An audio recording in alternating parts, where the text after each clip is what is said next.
കലികാല വിപത്തുകൾക്ക് സിദ്ധൌഷധമാണ് ലളിതാ സഹസ്രനാമം. സഹസ്രനാമം ചൊല്ലി ദേവിയെ പൂജിക്കുന്ന രീതിയാണ് ഭഗവതി സേവയിൽ കൈക്കൊണ്ടിട്ടുള്ളത്.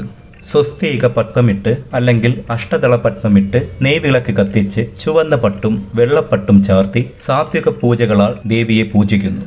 ധൂപദീപങ്ങളാൽ അലങ്കൃതമായ അന്തരീക്ഷത്തിൽ ഭക്തിപൂർവം പൂജ ചെയ്താൽ ഫലസിദ്ധി ക്ഷണനേരങ്ങളാൽ അനുഭവിച്ചറിയാം. ശർക്കര പായസമാണ് നിവേദ്യം.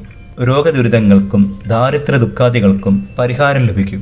ഉന്നതിക്കും കുടുംബശ്രേയസ്സിനും സന്താനലാഭത്തിനും ഉദ്ദിഷ്ട കാര്യപ്രാപ്തിക്കും ഉപകരിക്കുന്ന ദേവീപൂജയാണ് ഭഗവതി സേവ. ശ്രീചക്രത്തിൽ 7ാമത്തെ ആവരണമായ സർവരോഗ ഹരചക്രത്തിൽ സ്ഥിതി ചെയ്യുന്ന വശിനി, കാമേശി, മോദിനി, വിമല, കരുണ, ജയനി, സർവേശി, കൗലിനി തുടങ്ങിയ വാഗ്ദേവതകളാണ് ലളിതാ സഹസ്രനാമം രചിച്ചത്.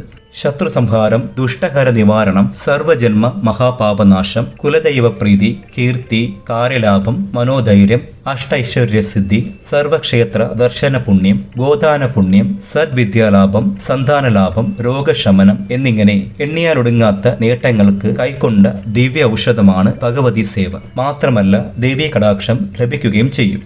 പൂജയ്ക്ക് ശേഷം ദേവിക്ക് ചാർത്തിയ പട്ട് വീട്ടിലെ പൂജാമുറിയിൽ സൂക്ഷിക്കുന്നത് അഖില ആപത്തുകളെ തടയുന്നതിനും എപ്പോഴും ദേവീ കടാക്ഷം ഉണ്ടാകുന്നതിനും ദുർബാധകൾ വീടിനുള്ളിൽ പ്രവേശിക്കുന്നത് തടയുന്നതിനും ഉത്തമമാണ്. തികഞ്ഞ ദേവീഭക്തനായ പൂജകൻ ചെയ്താൽ മാത്രമേ ഫലസിദ്ധി ഉണ്ടാവുകയുള്ളൂ.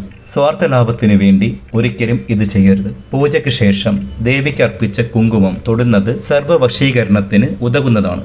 ഡാൻസ്, പാട്ട്, അഭിനയം എന്നീ വശ്യശക്തി അനിവാര്യമായ മേഖലയിലുള്ളവർ ചുവന്ന കുങ്കുമം തൊടുന്നതിന് പിന്നിലുള്ള രഹസ്യം ഇതാണ്. അവനവന്റെ കഴിവുകൾ മറ്റുള്ളവർക്ക് അംഗീകരിക്കുവാനും ആദരണീയനാകുവാനും ഇതിലൂടെ സാധിക്കും.